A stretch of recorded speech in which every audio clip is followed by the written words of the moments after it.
Hello, welcome to part 2 of our Leo Basics Guide. Reminder that this is game version 4.2. In this part, we're going to talk more about strategy and go over some basic game plan elements which will build on the essential moves list we already went over.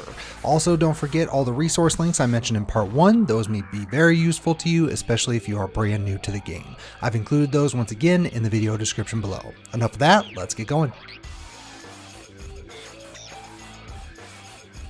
In addition to having great range in general, Leo also has good approach options, which is exemplified by the crouch dash. Leo's crouch dash is the standard quarter circle forward, and like most standard crouch dashes, you can do a fake crouch dash with down forward, which will give you the crouch dash animation but leave you full crouch instead. So we'll be talking about while standing moves here too.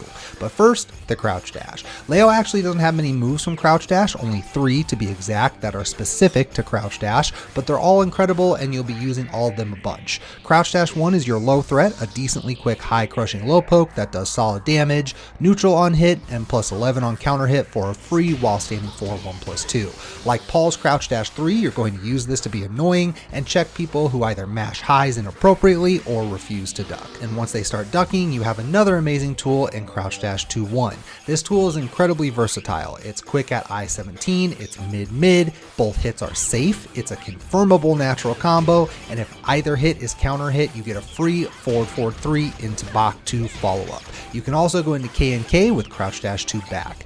Many consider this to be Leo's best move period, but regardless, use it frequently. Lastly, Crouch Dash 3+4 is a safe mid-mid knockdown splatter. The first hit is also homing, which is very useful considering how linear a lot of her move list is, which we mentioned in part 1.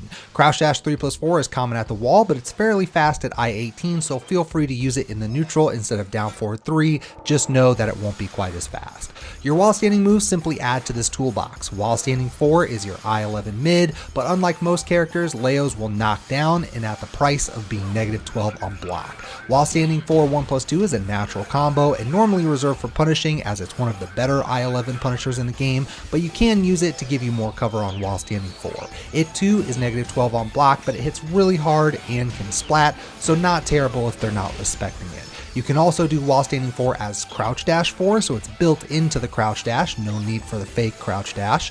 While standing 2 is common to catch people ducking against Crouch Dash 1 since it's an I-16 launcher with good range. You can also opt for more string pressure, another of Leo's strengths, with while standing 1-4-1 and while standing 3-1-2. The latter is more common since it's a mid-mid natural combo, while standing 1-4 is not a natural combo, and while standing 3-1 is only -10 on block. And like while standing 4 1+2, the last hit is a chunky knockdown high for more cover, but the whole string is a natural combo on counter hit, and you can visually confirm it if while standing 3-1 connects counter hit and then simply finish the string.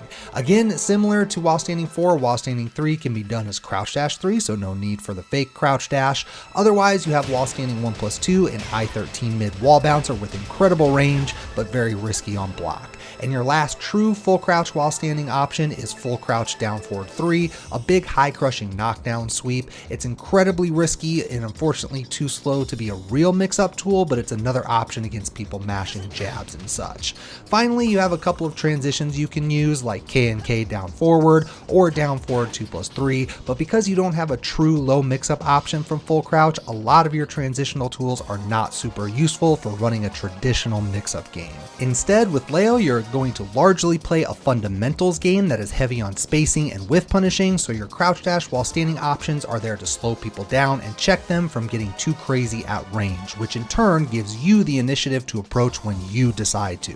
So spam Crouch Dash 1 and Crouch Dash 2 and make clever use of your fake Crouch Dash.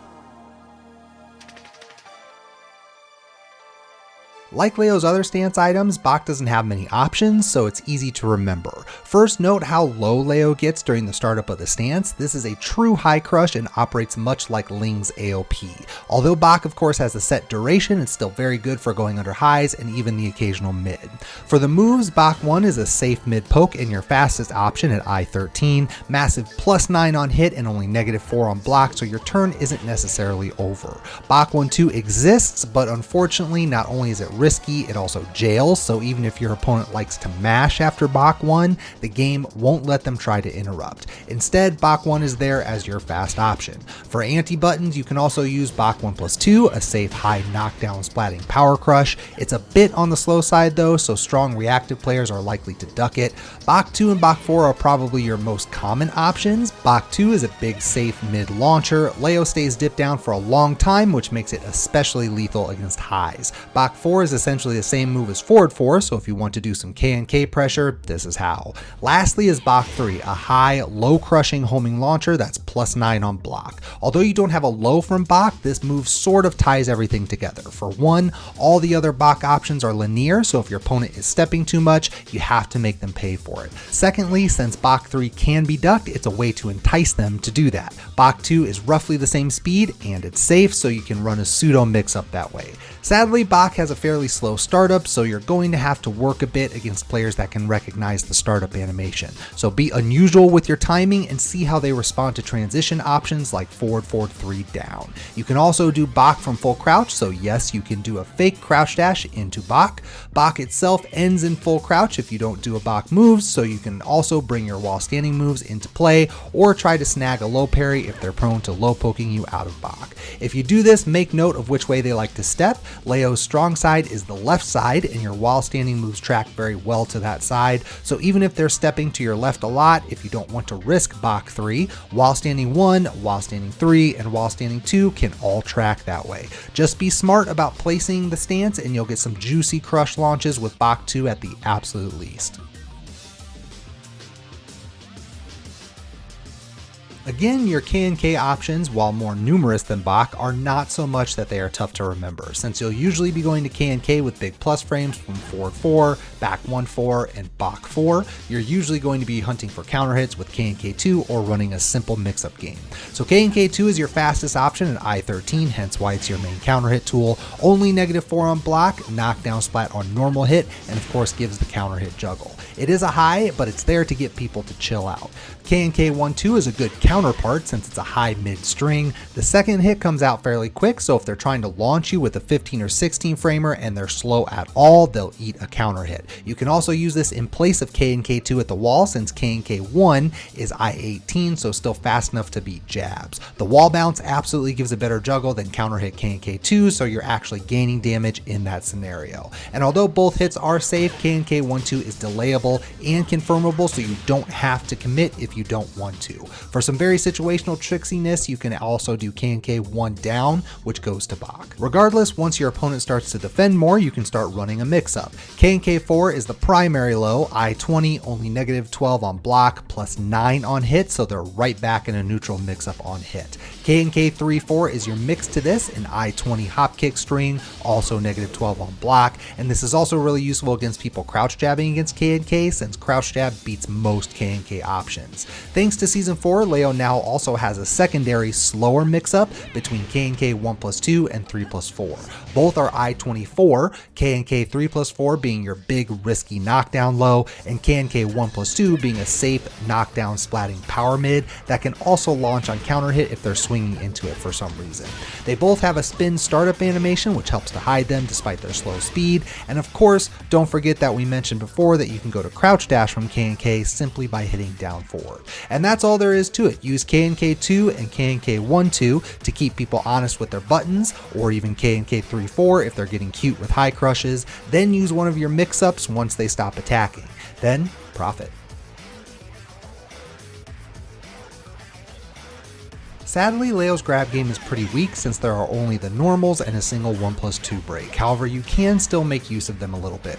First, if you have your back to the wall, all 3 grabs will get you away on hit, but forward 1+2 and 2+4 will still move you away from the wall on break. If forward 1+2 happens to land in that scenario, you'll actually get a full splat juggle, which is nice. In the open, 1+3 will give you the best Oki since down forward 3 beats all stand-up options, and down 4 will beat any get-up attacks or if they sit on the ground. Again, nothing fantastic, but you can implement them a little bit. This brings us to the end of part 2. Hopefully this discussion gets your creativity going and helps get you some wins. In part 3, we'll finish the guide off by going over some quick referential items like combos and punishers, and then we'll end with a brief character summary. Watch for that here in the next couple of days. And with that, thank you for checking out this video. Don't forget to like and subscribe here on YouTube. Also be sure to turn on notifications if you'd like to get alerted as soon as a new vid is uploaded. I also try to stream whenever I can, so the link to Twitch is down in the video description below. You will find Twitter and Facebook links down there too. Lastly, special thanks to our 3 patrons, Tato, Apples, and Overhaul. That support means a lot. Patreon is definitely the best way to support your favorite content creators, and the more support the channel gets, the more content I can afford to do. Stay safe everyone, and we'll see you next time.